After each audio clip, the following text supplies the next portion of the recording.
शादी के 3 सालों में मेरी पत्नी लिन शिवान ने मेरे सभी रिसोर्स का पूरा फायदा उठाया। एक छोटी सी स्ट्रगल करने वाली एक्ट्रेस से वो सीधे इंडस्ट्री की सबसे बड़ी स्टार बन गई। लेकिन जिस दिन उसे सब कुछ मिल गया, उसी दिन उसने मेरे सामने तलाक के पेपर रख दिए। उसने कहा, लू जिंगरान, तुम बस पर्दे के पीछे पैसा लगाने वाले इंसान हो। तुम मुझे वो जुनून और रोमांस नहीं दे सकते जो मुझे चाहिए। मैंने बिना कुछ कहे पेपर पर साइन कर दिए और खाली हाथ उस घर से निकल गया। उसे लगा कि उसे खोने के बाद मैंने अपनी पूरी दुनिया खो दी है। लेकिन अगले ही दिन मेरे नए खरीदे हुए मीडिया ग्रुप की पहली हाई लेवल मीटिंग थी। मैं प्रेसिडेंट की कुर्सी पर बैठा था। उसी समय कंपनी की नई नंबर 1 एक्ट्रेस बनकर लिन शिवान अपने मैनेजर के साथ अंदर आई और आदत के मुताबिक मुझे झुककर नमस्ते किया। लेकिन जैसे ही उसने सिर उठाया और प्रेसिडेंट की सीट पर अपने उसी एक्स हस्बैंड को देखा जिसे वो पूरी तरह बर्बाद समझ चुकी थी, उसके चेहरे का रंग ही उड़ गया। उस एक पल में उसके चेहरे पर हैरानी, डर, सदमा और यकीन न होने वाले सारे भाव एक साथ साफ दिखाई दे रहे थे। जिस एक्सप्रेशन कंट्रोल पर उसे इतना घमंड था, वो एक ही पल में टूट गया। उसके साथ इंडस्ट्री की मशहूर स्टार मैनेजर वांग मैडम भी थी। उन्होंने भी ऐसा नजारा कभी नहीं सोचा था, लेकिन उनका एक्सपीरियंस काफी ज्यादा था। वो बस आधे सेकंड के लिए रुकी, फिर तुरंत प्रोफेशनल मुस्कान के साथ पहले से भी ज्यादा झुककर मेरा स्वागत किया। लू सर, नमस्ते। मैं लिन शिवान की मैनेजर वांग फेन हूँ। आगे भी आपसे बहुत सहयोग की उम्मीद रहेगी। फिर उन्होंने धीरे से लिन शिवान की बाह दबाई। जल्दी लू सर को नमस्ते करो। जैसे ही उसे होश आया, उसका पूरा शरीर हल्का सा कांप गया। उसके चेहरे का सारा रंग उड़ चुका था, होंठ हिल रहे थे, लेकिन उसके मुंह से एक भी शब्द नहीं निकल रहा था। मैं अपनी बड़ी सी प्रेसिडेंट चेयर पर आराम से बैठा था। मेरी उंगलियां टेबल पर धीरे धीरे थपकी दे रही थी। पूरे शांत कॉन्फ्रेंस रूम में वो आवाज ऐसे गूंज रही थी जैसे हर थपकी सीधे लिन शिवान के दिल पर पड़ रही हो। मैंने शांत आवाज में कहा, मैनेजर वांग, इतनी फॉर्मेलिटी की जरूरत नहीं है। लेकिन मेरी नजर उन पर नहीं, सीधे लिन शिवान पर टिकी थी। तो यही है हमारी कंपनी की नई नंबर 1 एक्ट्रेस, जिसके लिए ग्रुप ने इतनी बड़ी रकम खर्च की है। मेरी आवाज बिल्कुल सपाट थी, न गुस्सा न खुशी, जैसे मैं किसी इंसान नहीं बल्कि एक सामान की बात कर रहा हूँ। वांग मैडम तुरंत मुस्कुराते हुए बोली, जी लू सर, लिन शिवान में बहुत। मैंने हाथ उठाकर उन्हें बीच में ही रोक दिया। मेरी नजर अब भी लिन शिवान पर ही थी। मैंने आपसे नहीं पूछा। वांग मैडम की मुस्कान वही रुक गई और वो चुपचाप पीछे हट गई। कॉन्फ्रेंस रूम में बैठे सभी सीनियर अधिकारी बाहर से तो ऐसे दिखा रहे थे जैसे उन्हें किसी बात से मतलब ही नहीं, लेकिन सबके कान पूरी तरह हमारी तरफ लगे हुए थे। हर किसी की नजर सिर्फ लिन शिवान पर थी। कुछ पल बाद उसने आखिरकार खुद को संभाला और उसकी आवाज वापस लौट आई। उसकी आवाज कांप रही थी। लू सर, जी मैं ही हूँ। मैंने उसकी तरफ कुछ सेकंड तक ध्यान से देखा, फिर हल्का सा आगे झुककर कहा, मिस लिन शिवान, सही है ना? मुझे तुम्हारी अच्छी तरह याद है। आखिर तुम्हारे जैसा इंसान जो काम निकलते ही इतनी जल्दी और इतनी बेरहमी से रिश्ता तोड़ दे, ऐसे लोग रोज नहीं मिलते। मैंने काम निकलते ही रिश्ता तोड़ देना वाले शब्द जानबूझकर धीरे और साफ बोले। इतना सुनते ही लिन शिवान का चेहरा पूरी तरह उतर गया। उसकी आंखों में बेइज्जती, गुस्सा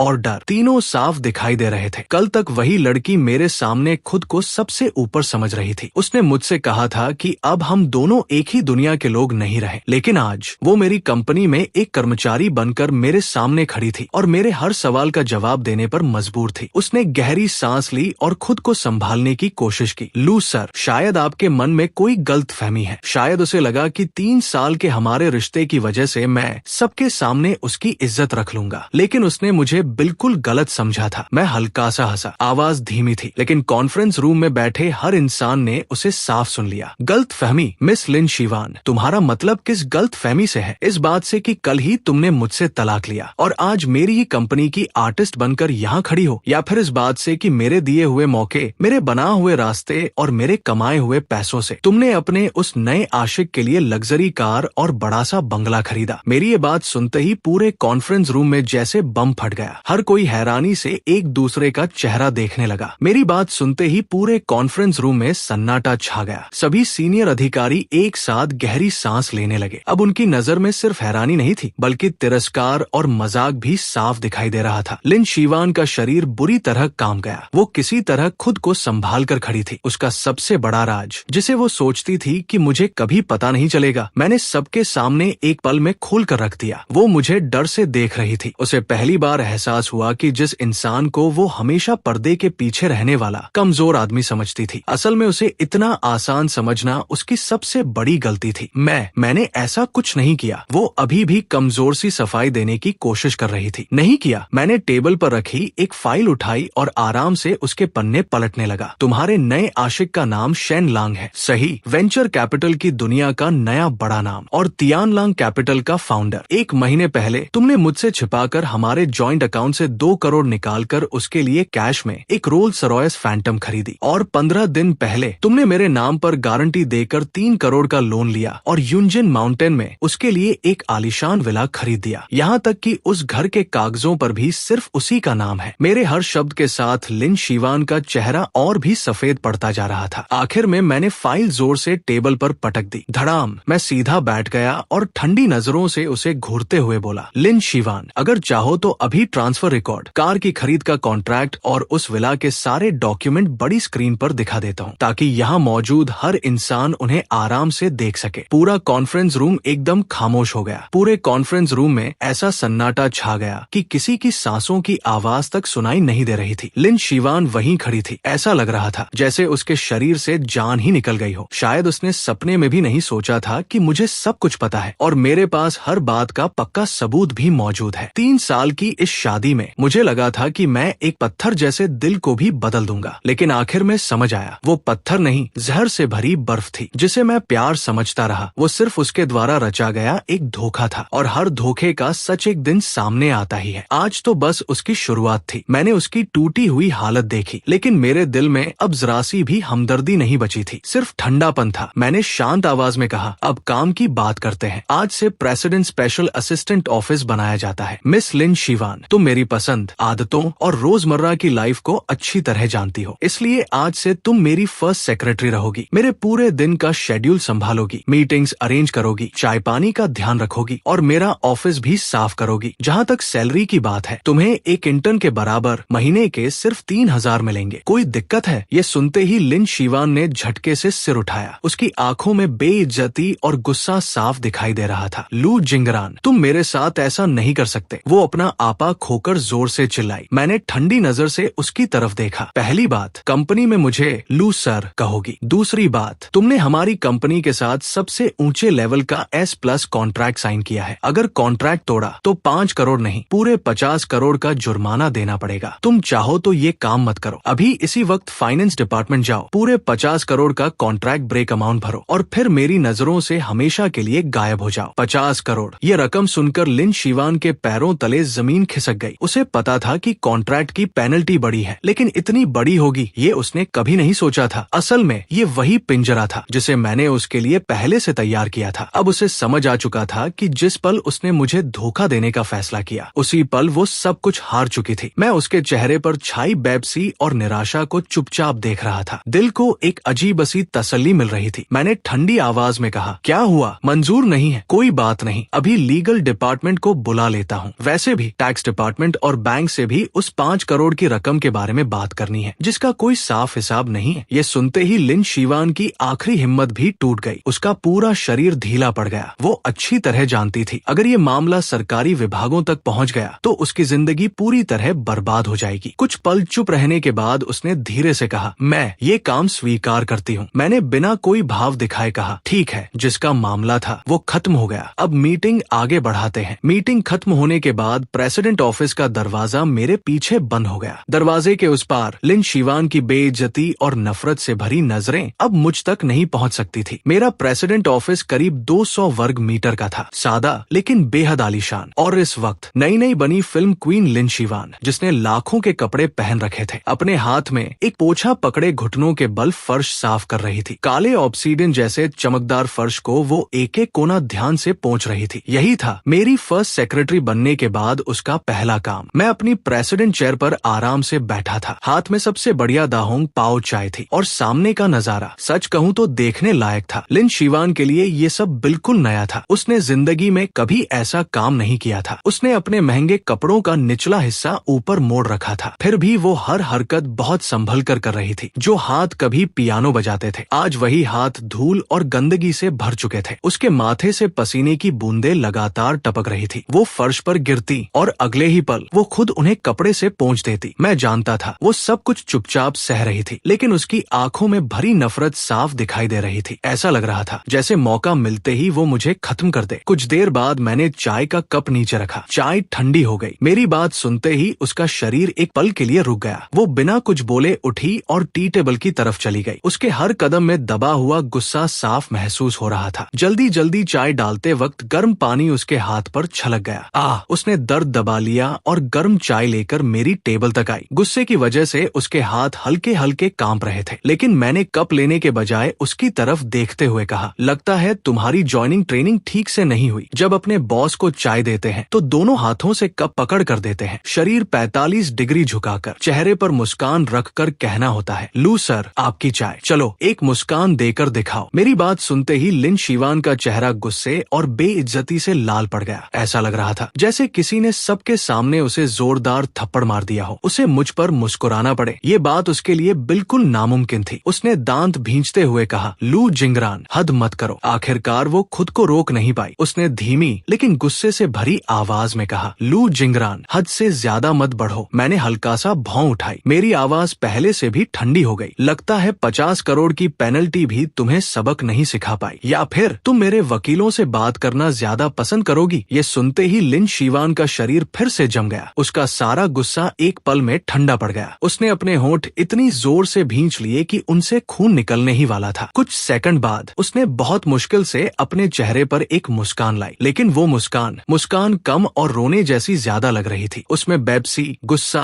और बेइज्जती साफ दिखाई दे रही थी। उसने सिर झुकाकर कहा, लू सर आपकी चाय। मैंने हल्की सी मुस्कान के साथ कहा, अब ठीक है। मैंने कप उठाया, एक घूंट लिया और तुरंत भौहें सिकोड़ ली। बहुत गर्म है, जाकर दोबारा बनाओ। लिन शीवान का सीना गुस्से से तेजी से उठने गिरने लगा। लग रहा था जैसे वो किसी भी पल फट पड़ेगी, लेकिन आखिर में उसने कुछ नहीं कहा। वो चुपचाप वापस टी टेबल के पास गई और फिर से चाय बनाने लगी। इस बार वो पहले से ज्यादा सावधान थी। उसने हाथ के पीछे वाले हिस्से से कप का तापमान चेक किया। जब उसे यकीन हो गया कि चाय सही है, तब वो दोबारा मेरे सामने आई। वही झुका हुआ शरीर, वही जबरदस्ती की मुस्कान। इस बार मैंने आराम से चाय का कप ले लिया, जैसे अभी कुछ हुआ ही न हो। फिर मैं वापस अपने काम में लग गया और फाइलें देखने लगा। उधर लिन शीवान भी बिना कुछ बोले अपना अधूरा फर्श साफ करने का काम फिर से करने लगी। पूरे ऑफिस में अब सिर्फ फाइलों के पन्ने पलटने की हल्की हल्की आवाज गूंज रही थी। पूरे ऑफिस में अब सिर्फ फाइलों के पन्ने पलटने की आवाज और फर्श पर कपड़ा रगड़ने की हल्की हल्की आवाज ही गूंज रही थी। मैं जानता था अभी तक जो हो रहा था वो सिर्फ उसके मन को तोड़ने की शुरुआत थी। अब मैं उसे दिखाने वाला था कि जिस ताकत और शोहरत पर उसे इतना घमंड था, वो मेरे सामने कुछ भी नहीं थी। करीब 1 घंटे बाद दरवाजे पर दस्तक हुई। मेरा स्पेशल असिस्टेंट चेन शू अंदर आया और आदर से एक फाइल मेरे सामने रख दी। लू सर आपने जो जानकारी मंगवाई थी वो सब तैयार है। मैंने हल्का सा सिर हिलाया। फिर वो फाइल उठाकर सीधे लिन शीवान के सामने फेंक दी। सेक्रेटरी लिन, इसे अच्छी तरह पढ़ लो। आज दोपहर 3 बजे शिंगहुई एंटरटेनमेंट के साथ एक जरूरी मीटिंग है। तुम मेरे साथ चलोगी। शिंगहुई एंटरटेनमेंट इंडस्ट्री की सबसे बड़ी कंपनियों में से एक थी और तियानलांग कैपिटल यानी शेन लांग की कंपनी की सबसे बड़ी बिजनेस पार्टनर भी। लिन शीवान ने फाइल उठाई। जैसे ही उसकी नजर कवर पर लिखे शब्दों पर पड़ी, शिंगहुई एंटरटेनमेंट कॉन्ट्रैक्ट खत्म करने की योजना, उसकी आंखें एकदम फैल गई। उसने जल्दी जल्दी फाइल खोलकर पढ़ना शुरू किया, लेकिन हर अगला पन्ना देखकर उसका चेहरा और भी सफेद पड़ता गया। ये एक बेहद सोची समझी योजना थी। हमारी कंपनी के पास शिंगहुई एंटरटेनमेंट के आधे से ज्यादा बड़े कलाकारों के खिलाफ पक्के सबूत मौजूद थे। कहीं टैक्स चोरी, कहीं गैर कानूनी काम, तो कहीं उनकी निजी जिंदगी से जुड़े ऐसे राज जो बाहर आते ही उनका करियर खत्म कर सकते थे। और इस पूरी योजना का सिर्फ एक ही मकसद था, शिंगहुई एंटरटेनमेंट को मजबूर करना कि वो तियानलांग कैपिटल के साथ अपने सारे समझौते खत्म कर दे और आगे से सिर्फ हमारी कंपनी के साथ काम करे। ये सब पढ़ते पढ़ते लिन शीवान का चेहरा पूरी तरह सफेद पड़ चुका था, क्योंकि वो किसी भी इंसान से बेहतर जानती थी कि शिंगहुई एंटरटेनमेंट की असली ताकत क्या थी। क्योंकि शिंगहुई एंटरटेनमेंट शेन लांग के पूरे बिजनेस की सबसे मजबूत कड़ी थी। अगर शिंगहुई ने उसका साथ छोड़ दिया तो तियानलांग कैपिटल को ऐसा झटका लगेगा जिससे संभलना लगभग नामुमकिन होगा। लिन शीवान ने मेरी तरफ देखकर हैरानी से पूछा, लू जिंगरान तुम शेन लांग के खिलाफ जाना चाहते हो? मैंने शांत आवाज में उसकी बात बीच में ही रोक दी। सेक्रेटरी लिन, अपने शब्दों का ध्यान रखो। पहली बात, ये कोई निजी दुश्मनी नहीं है, ये सिर्फ बिजनेस की लड़ाई है। और दूसरी बात, ऑफिस में मुझे लू सर कहोगी। वो कुछ पल तक मुझे देखती रही, फिर हकलाते हुए बोली,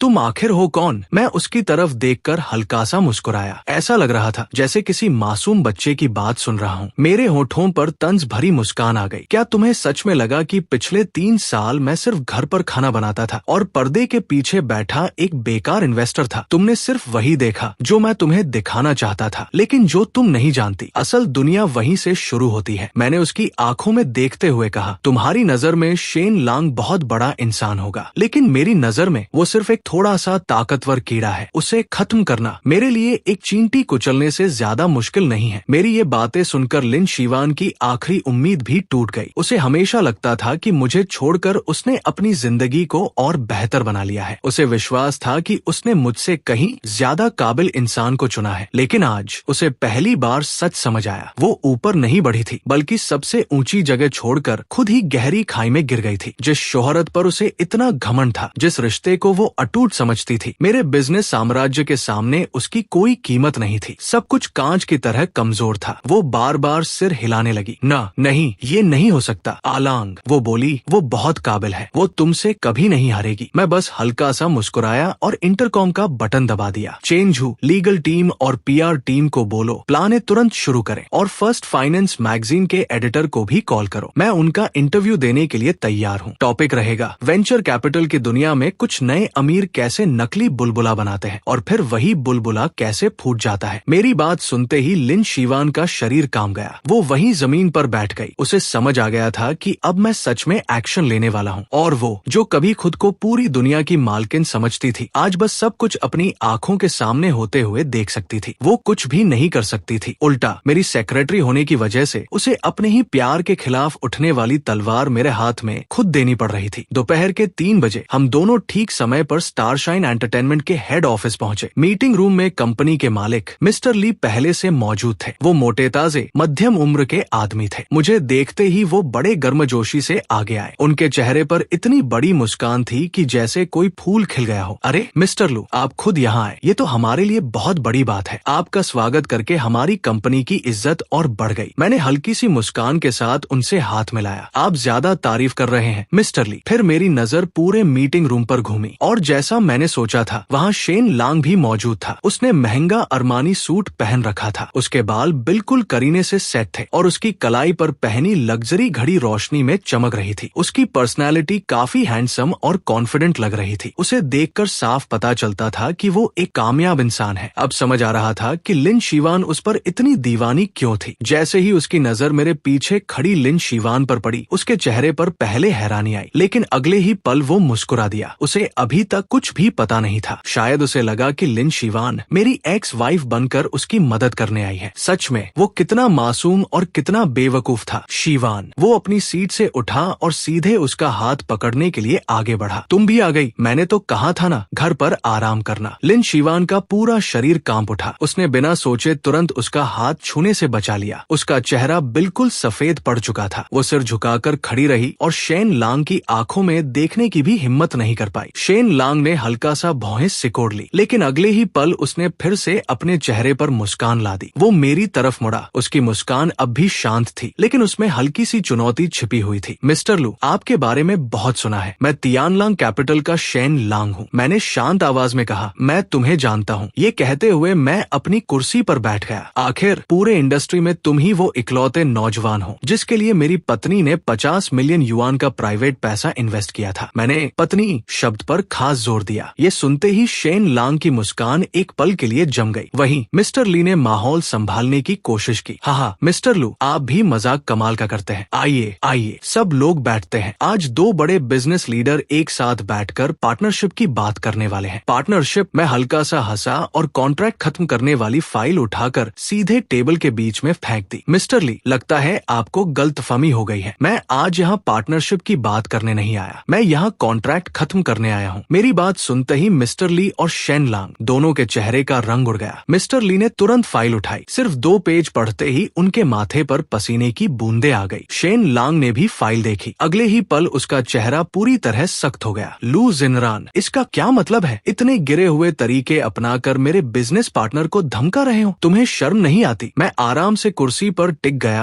और उसकी तरफ देखते हुए बोला, गिरा हुआ तरीका? कुछ लोग तो औरतों का इस्तेमाल करके ऊपर पहुँचते हैं, उसके सामने तो मैं कुछ भी नहीं हूँ। कम से कम मैंने आज तक जो भी पैसा कमाया है अपनी मेहनत से कमाया है। ये कहते हुए मेरी नजर लिन शीवान पर गई। उसने और भी नीचे सिर झुका लिया। उसके कंधे हल्के हल्के कांप रहे थे। शर्म के मारे उसका मन कर रहा था कि जमीन फट जाए और वो उसमें छिप जाए। मेरी बात सुनकर शेन लांग का चेहरा कभी लाल पड़ रहा था तो कभी सफेद। वो पूरी तरह चुप हो गया। उसके पास जवाब देने के लिए एक भी शब्द नहीं था। उसने गहरी सांस ली और किसी तरह अपना गुस्सा दबाया। फिर वो मिस्टर ली की तरफ मुड़ा। मिस्टर ली, आप इनसे मत डरिए। हमारी तियानलांग कैपिटल और स्टार शाइन की लॉन्ग टर्म स्ट्रेटेजिक पार्टनरशिप है। ये साफ साफ बिजनेस ब्लैकमेल है। हम इन पर केस कर सकते हैं। लेकिन मिस्टर ली के चेहरे से पसीना लगातार बह रहा था। केस करें, पहले ये सोचिए कि इन फाइलों में जो बातें लिखी हैं, अगर उनमें थोड़ा सा भी सच निकला तो केस जीतने के बाद भी स्टार शाइन पूरी तरह बर्बाद हो जाएगी। वो कोई नया खिलाड़ी नहीं बल्कि बहुत चालाक और अनुभवी बिजनेसमैन था। मिस्टर ली अच्छी तरह समझ चुके थे कि इस मामले में क्या दाव पर लगा है। उन्होंने माथे का पसीना पोंछते हुए हकलाकर कहा, शेन जी, मुझे लगता है इस मामले पर हमें आराम से दोबारा बात करनी चाहिए। ये सुनते ही शेन लांग का चेहरा गुस्से से भर गया। उसे समझ आ गया कि मिस्टर ली अब डगमगाने लगे हैं। तभी उसने अपनी नजर अब तक चुप बैठी लिन शीवान पर डाली। शीवान, तुम कुछ बोलो। लू जिनरान को बताओ कि हम दोनों सच में एक दूसरे से प्यार करते हैं। उसे कहो कि वो अपनी निजी दुश्मनी निकालने के लिए बिजनेस का इस्तेमाल करना बंद करे। वो इमोशनल कार्ड खेलना चाहता था। वो चाहता था कि बिजनेस की लड़ाई को निजी बदले की कहानी बना दे। यही उसकी आखिरी उम्मीद थी। अगर लिन शीवान खड़ी होकर मुझ पर प्यार में पागल होकर बदला लेने का इल्जाम लगा देती तो लोगों की नजर में वही सही साबित होता और मैं मिस्टर ली और बाकी सबके सामने गलत साबित हो जाता। अब कमरे में मौजूद हर इंसान की नजर लिन शीवान पर टिक गई। उसका एक फैसला पूरी बातचीत का नतीजा बदल सकता था। लिन शीवान का शरीर ऐसे कांप रहा था जैसे तेज हवा में सूखा पत्ता कांपता है। एक तरफ उसका नया प्यार था जिसने उसे सपने और भविष्य का वादा किया था। दूसरी तरफ उसका पूर्व पति था जिसके हाथ में उसकी किस्मत थी और जिसके पास हर चाल का जवाब मौजूद था। उसने धीरे धीरे सिर उठाया। उसके होंठ कांप रहे थे जैसे वो कुछ कहना चाहती हो। शेन लांग की आंखों में उम्मीद साफ दिखाई दे रही थी। वहीं मैं आराम से अपनी चाय उठाकर हल्का सा फूंक मारने लगा। ऐसा लग रहा था जैसे इस सब से मेरा कोई लेना देना ही नहीं है, क्योंकि मुझे पहले से पता था वो क्या फैसला लेने वाली है। मीटिंग में आने से पहले ही मैंने चेन झू से जानबूझकर उसे एक बात बताने को कहा था। उसने उसे बताया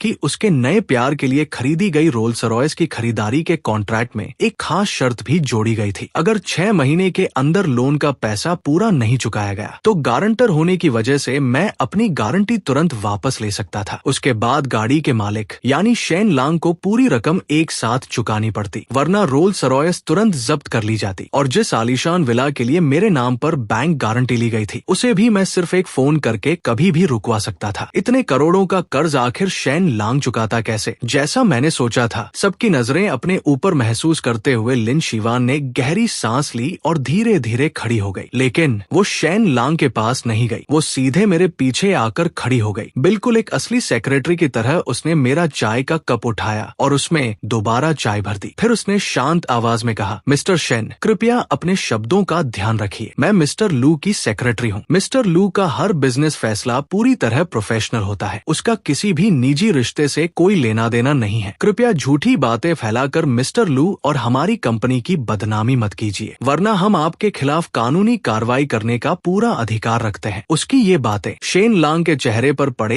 एक जोरदार थप्पड़ से कम नहीं थी। वो पूरी तरह सन्न रह गया। उसे अपनी आंखों पर यकीन ही नहीं हो रहा था। वो लिन शीवान को ऐसे देख रहा था जैसे पहली बार किसी अजनबी को देख रहा हो। शीवान, ये तुम क्या कह रही हो? क्या तुम पागल हो गई हो? इस आदमी ने अभी कुछ दिन पहले ही तुम्हें तलाक दिया है। वो तुम्हारी बेइज्जती कर रहा है। लिन शीवान के हाथ में पकड़ा चाय का कप हल्का हल्का कांप रहा था, लेकिन उसने एक बार भी शेन लांग की तरफ नहीं देखा। वो बस सिर झुकाए कप में हिलती हुई चाय को चुपचाप देखती रही। उसने शांत आवाज में कहा, मैं एक बार फिर कह रही हूँ, मुझे सेक्रेटरी लिन कहिए। मुझे अपनी मौजूदा नौकरी से कोई शिकायत नहीं है और आगे से मुझे परेशान करने की कोशिश मत कीजिए। इतना कहकर उसने आदर से चाय का कप वापस मेरे सामने रख दिया। फिर वो चुपचाप मेरे पीछे जाकर खड़ी हो गई। आखिरकार शिकार ने शिकारी के सामने सिर झुका ही दिया। शेन लांग के चेहरे पर पहले हैरानी थी, फिर गुस्सा आया, उसके बाद बेइज्जती का दर्द और आखिर में उसका चेहरा पूरी तरह बुझ गया। अब उसे समझ आ चुका था, लिन शीवान ने भी उसे उसी तरह धोखा दे दिया जैसे कभी उसने मुझे दिया था, बिना एक पल सोचे। ठीक है, बहुत अच्छा लिन शीवान, तुमने भी कमाल कर दिया, और लू जिनरान तुम भी, तुम दोनों इसका अंजाम जरूर भुगतोगे। इतना कहकर वो गुस्से में दरवाजा पटकते हुए बाहर निकल गया। अब मीटिंग रूम में सिर्फ मैं, मिस्टर ली और मेरे पीछे पीछे खड़ी सेक्रेटरी लिन ही बचे थे। मिस्टर ली ने राहत की लंबी सांस ली। ऐसा लग रहा था जैसे कोई बड़ी मुसीबत अभी अभी टल गई हो। फिर वो तुरंत मुस्कुराते हुए मेरी तरफ मुड़े। मिस्टर लू, अब आगे क्या करना है? लेकिन मैंने उनकी बात का कोई जवाब नहीं दिया। मैंने मुड़कर लिन शीवान की तरफ देखा और शांत आवाज में कहा, अभी तुम्हारा काम अच्छा था, लगता है अब तुम सेक्रेटरी की नौकरी ठीक से सीखने लगी हो। लिन शीवान का शरीर एक पल के लिए सख्त हो गया। उसने धीरे से कहा, थैंक यू मिस्टर लू। लेकिन मैंने उसकी बात बीच में ही काट दी। मुझे अपने पीछे छिपकर चालें चलने वाले लोग बिल्कुल पसंद नहीं है। ये सुनते ही उसका दिल जोर से धड़क उठा। मैंने अपना मोबाइल उसके सामने रख दिया। स्क्रीन पर अभी अभी रिकॉर्ड की गई एक ऑडियो फाइल खुली हुई थी। मैंने प्ले बटन दबाया। अगले ही पल पूरे मीटिंग रूम में लिन शीवान और शेन लांग की बातचीत गूंजने लगी। ऑडियो में वही बातचीत थी जो मेरे आने से पहले शेन लांग और लिन शीवान ने अकेले में की थी। ऑडियो में शेन लांग की आवाज आई, शीवान, तुम्हें किस बात का डर लग रहा है? लिन शीवान ने घबराई हुई आवाज में कहा, मुझे लग रहा है कि लू जिनरान को सब कुछ पता चल गया है। शेन लांग हंसते हुए बोला, डरने की कोई जरूरत नहीं। हमारा प्लान याद है ना? वो जितना ज्यादा गुस्सा करेगा और मेरे पीछे पड़ेगा, उतना ही वो हमारे जाल में फंसता जाएगा। तुम बस सही समय पर वो सबूत उसके हाथ में दे देना। उसके बाद उसकी बदनामी हो जाएगी और उसका पूरा बिजनेस साम्राज्य भी हम आसानी से अपने कब्जे में ले लेंगे। लिन शीवान अब भी परेशान थी, लेकिन पता नहीं क्यों मेरा दिल अभी भी घबरा रहा है। शेन लांग ने पूरे भरोसे के साथ कहा, मुझ पर भरोसा रखो, वो हमारा मुकाबला नहीं कर सकता। वो बस पर्दे के पीछे बैठा एक अमीर आदमी है। भला वो मेरे जैसा कैपिटल मार्केट का जीनियस कैसे बन सकता है? एक बार वो गिर गया तो उसकी अरबों की दौलत हमारी हो जाएगी और उस दिन तुम सच में बड़े घराने की रानी बन जाओगी। ऑडियो यही खत्म हो गई। पूरे मीटिंग रूम में मौत जैसी खामोशी छा गई। मिस्टर ली की शर्ट पसीने से पूरी भीग चुकी थी। वो मेरी तरफ ऐसे देख रहे थे जैसे किसी खौफनाक इंसान को देख लिया हो। उधर लिन शीवान का चेहरा अब सिर्फ सफेद नहीं था, उसके चेहरे से ऐसा लग रहा था जैसे उसके शरीर से पूरी जान निकल चुकी हो। वो मुझे ऐसे देख रही थी जैसे उसके सामने कोई इंसान नहीं बल्कि नरक से निकला हुआ शैतान खड़ा हो। उसे समझ ही नहीं आ रहा था कि प्राइवेट कार में हुई उनकी गुप्त बातचीत मेरे पास रिकॉर्ड कैसे पहुंच गई। मैंने उसकी डरी हुई आंखों में देखा और पहली बार मेरे चेहरे पर एक सच्ची मुस्कान आई, लेकिन वो मुस्कान बर्फ से भी ज्यादा ठंडी थी। मैंने शांत आवाज में कहा, सेक्रेटरी लिन, क्या तुम्हें इसकी कोई सफाई देनी है? मैं अपनी सीट से उठा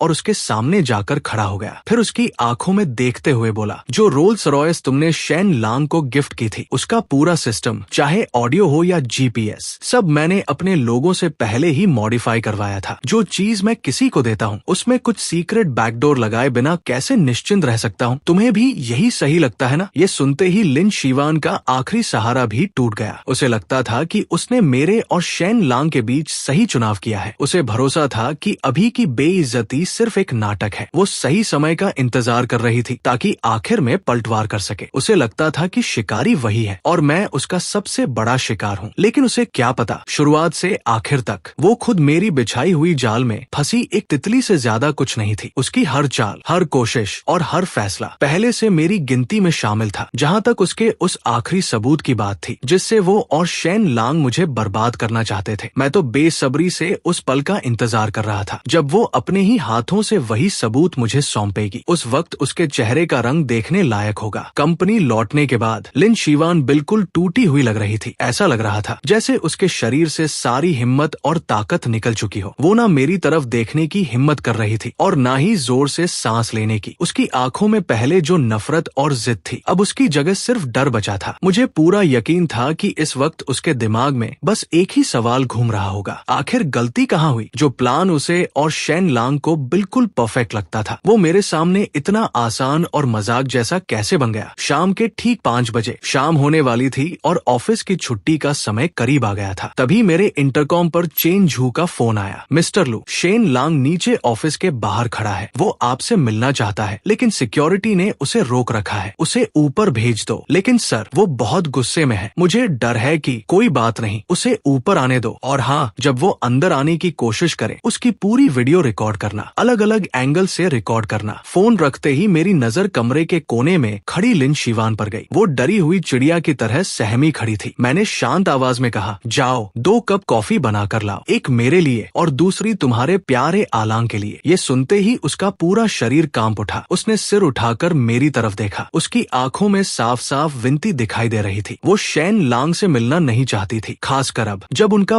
पूरा प्लान मेरे सामने खुल चुका था। मैंने ठंडी आवाज में पूछा, क्या हुआ? जाना नहीं चाहती? क्या मुझे तुम्हें तुम्हारी सेक्रेटरी की जिम्मेदारियां याद दिलानी पड़ेंगी? लिन शीवान ने अपने होंठ भींच लिए। आखिरकार बेबस होकर वो कॉफी बनाने चली गई। कुछ ही मिनट बाद ऑफिस का दरवाजा जोर से खुला। शेन लांग गुस्से से भरे सांड की तरह अंदर घुस आया। उसका महंगा सूट पूरी तरह सिकुड़ चुका था, बाल भी बिखरे हुए थे। अब उसमें किसी सफल और स्मार्ट बिजनेसमैन जैसी कोई बात नहीं बची थी। जैसे ही वो अंदर आया, जोर से चिल्लाया, लू जिनरान, तुमने आखिर शीवान के साथ क्या किया है? तुम जैसे घटिया इंसान को बस गंदी चालें चलनी आती है। लेकिन मैं आराम से अपनी कुर्सी पर बैठा रहा, मैं जरा भी नहीं हिला। मैंने आराम से चाय की एक घूंट ली और कहा, मिस्टर शेन, बिना इजाजत किसी के ऑफिस में घुसाना, ऊपर से इतनी जोर जोर से चिल्लाना, तुम्हारे संस्कार कहाँ गए? ओह माफ करना, मैं भूल गया था, जो आदमी दूसरों के सहारे ऊपर पहुंचा हो उसे शायद ऐसी चीजों की जरूरत ही नहीं पड़ती। ज्यादा ड्रामा मत करो, शीवान को मेरे पास वापस भेजो। मैं हल्का सा मुस्कुराया। वापस भेज दूं? शेन लांग, लगता है तुम्हें कुछ गलतफहमी हो गई है। लिन शीवान मेरी कंपनी की कर्मचारी है। इस वक्त वो अपनी नौकरी की जिम्मेदारी निभा रही है, तो मैं अपनी कर्मचारी तुम्हारे जैसे बाहरी इंसान को क्यों सौंपूं? इतना कहकर मैंने चाय बनाने वाले कमरे की तरफ इशारा किया। शेन लांग ने भी उधर देखा। उसी समय लिन शीवान 2 कप कॉफी लेकर बाहर आ रही थी। शीवान, उसे देखते ही शेन लांग और भी ज्यादा बेचैन हो गया। वो तेजी से उसकी तरफ भागा